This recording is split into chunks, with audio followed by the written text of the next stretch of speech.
Matapos ang basket ni Akagi ay dito na nag-take over ang pinakamagaling na player ng distrito na si Maki. Isang end one play ang nagawa niya laban kay Akagi. Pasok ang kanyang bonus free throw.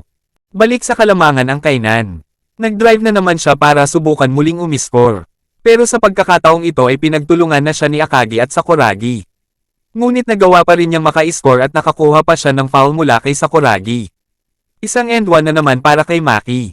Nakasteal pa ito at isang layup. 2 points na naman para kay Maki. Sa puntong ito ay hindi na nagpabaya pa ang Shohoko. Dinouble team na nila ito. Nakalusot si Maki sa ginawa nilang double team pero may nakaabang pa rin na isa pang double team sa kanya. Subalit hindi lang magaling itong si Maki kundi sobrang gulang din. Ibinigay niya ang bola sa libreng-libre na si Jin sa 3-point area. Pumasok ito. Sinubukang gumawa ni Mitsui ng kanyang sariling 3-point shot. Ngunit mintis ito. Pass break ng kainan. Nag-penetrate si Maki, sabay kick out kay Jin. Pasok na naman ang 3 points nito. Balik sa 10 ang kalamangan ng kainan. Nabalewala ang pinaghirapan ni Rokawa ng mga puntos para makahabol sila. Dito na tumawag ng timeout si Coach Anzai. Dahil sa sobrang galing ng 1-2 combination ni Maki at Jin ay dito na sumugal si Coach Anzai sa naisip niyang taktika. 4 na player ang pinagbabantay niya kay Maki. Sa sobrang galing daw nito ay hindi kakayanin ng double team lang. Dagdag pa ni Coach Anzai, sa ipapagawa niya daw kay Sakuragi nakasalalay ang ikatatagumpay ng taktika nila. Sa pagbabalik nila sa laro ay ginawa nga nila ang instructions na binigay ni Coach Anzai. Nagulat naman si Maki sa depensa ng Shohoko. Sinubukan niyang ibigay ang bola kay Jin. Pero nandoon si Sakuragi para siya ay bantayan. Hindi makaporma si Jin sa depensa ng henyo. Ilang saglit pa ay nagawa niyang malusutan ito. Nalibre siya sa kanyang jump shot. Ngunit hindi sumuko si Sakuragi at nagawa pa niyang mahabol ang shot attempt ni Jin kaya nagawa niyang supalpalin ito. Nakuha ni Mitsui ang bola at pinatakbo si Sakuragi para sa pass break. Humabol naman si Jin pero sa sobrang bilis ni Sakuragi ay hindi niya ito nagawang abutan. Libre na para sa isang layup si Sakuragi. Subalit nagmintis ito. Mabuti na lang at nandun si Akagi para kunin ang offensive rebound sabay dakdak ng bola. Nahirapan si Maki sa ginagawang depensa ng Shohoko sa kanya kaya ipinapasa niya agad ang bola kay Jin. Ngunit maging si Jin ay nahihirapan din dahil naman kay Sakuragi. Napilitan siyang ibigay sa number 9. Dahil nakafocus sila lahat kay Maki ay nalibre ito. Napadasal na lang si Coach Anzai na magmintis siya. Nakahinga sila ng maluwag ng magmintis nga. Rebound ni Akagi sabay bato kay Sakuragi para sa isa na namang pass break. Sa pagkakataong ito ay si Maki na ang humabol sa kanya. Mabilis naman itong naabutan si Sakuragi. Sandali siyang nakaramdam ng pangamba nang makita niya ang mata ni Sakuragi na nag-umapa sa determinasyon na talunin siya. Ngunit talagang palaban rin itong si Maki kaya sa pag-take off ni Sakuragi para sa isang slam dunk ay sinabayan niya ito sa ere. Binigyan siya ni Maki ng hard foul. Bagsak sa sahig si Sakuragi. Natawagan naman ng intentional foul si Maki. Agad din itong tumayo para sagudin si Maki dahil sinadya niya daw iyon. Nabigyan naman siya ng 2 free throws. Natuwa si Coach Tikoto sa ginawa ni Maki dahil alam niyang mahina ito sa free throw. Nagtaka ang lahat sa kakaibang form mag-free throw ni Sakuragi. Sa unang tira niya ay inaasahan na nila na magmimintes siya. Ngunit pumasok ito na ikinagulat ng lahat. Sa pangalawang tira niya ay sure ball na ito. Bumaba na sa 6 ang lamang ng kainan at bola pa ng Shohoko. Sa pagtira ni Mitsui ng jumper ay nagmintes ito. Ngunit hindi talaga napapagod sa kakatalon itong si Sakuragi kaya sa kanya na naman ang rebound. Ibinigay niya ang bola sa libreng si Miyagi at naipasok naman niya ang 2 points. Baba sa 2 ang lamang ng kainan. Desperado na si Coach Tikoto kaya muli niyang ipinasok si Miyamoto. Ngunit napaghandaan na ito ni Coach Anzai. Inatasan niya si Miyagi na siya na ang bahala kay Miyamoto. Namuwersa na sa loob si Maki. Kinuyog naman siya ng 4 na taga-Shohoko. Napuwersa siyang i-kick out ang bola kay Nobunaga. Nag-drive ito patungong basket para sa isang slam dunk. Ngunit nasupalpal siya ni Akagi na ikinabagsak ni Nobunaga sa sahig. Natawagan naman ng foul si Akagi. Ibinubuhos na lahat ni Akagi sa laro, hindi na niya alintana na lumala ang kanyang injury. Ang tanging nasa isip na lang niya ay ang manalo. Nabigyan ng 2 free throws si Nobunaga. Ngunit dahil sa naramdaman niyang matinding pressure ay mintis pareho ang free throws nito.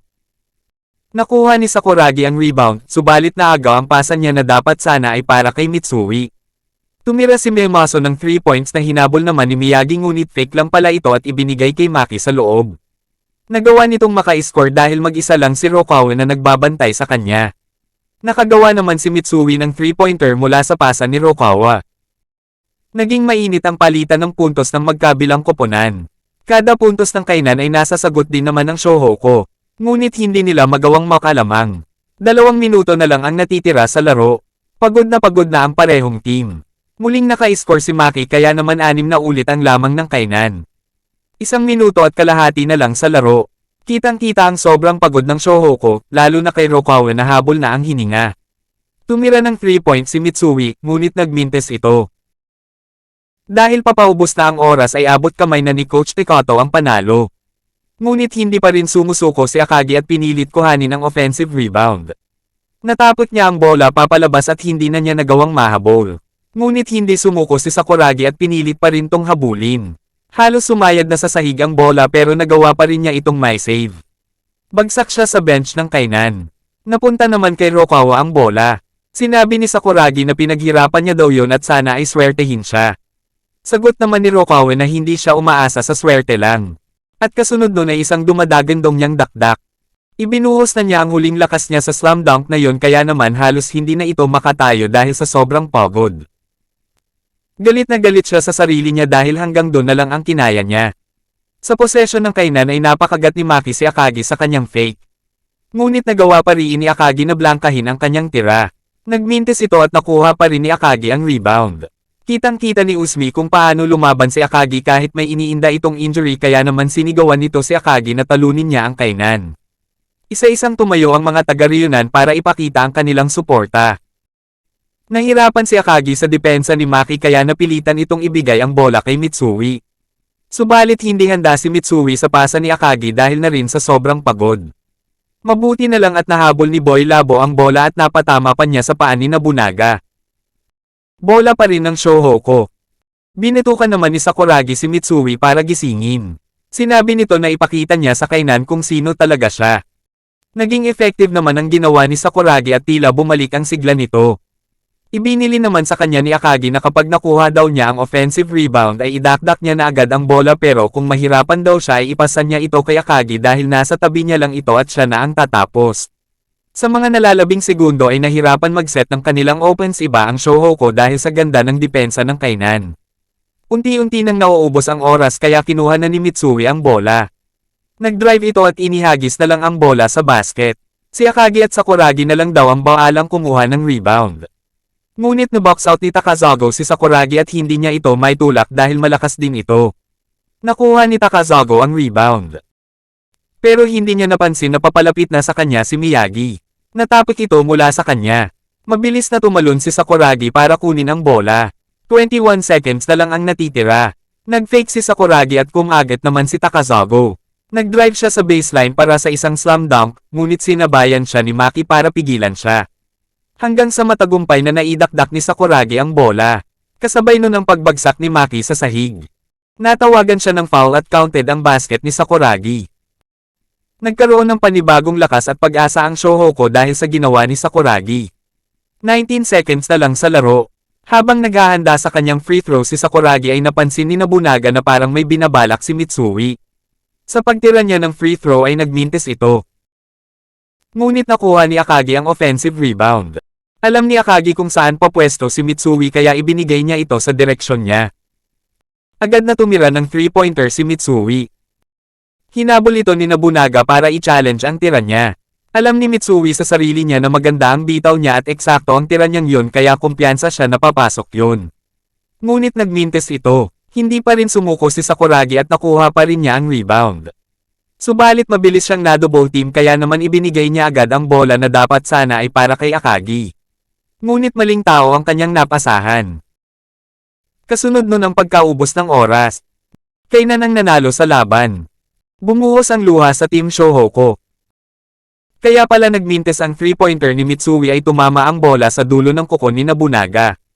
Napakasakit ng pagkatalong ito ng Shohoku dahil ibinuhos na nila ang lahat-lahat sa larong ito. Pero higit sa kanilang lahat ay doble ang sakit na nararamdaman ni Sakuragi sa pagkabigong iyon.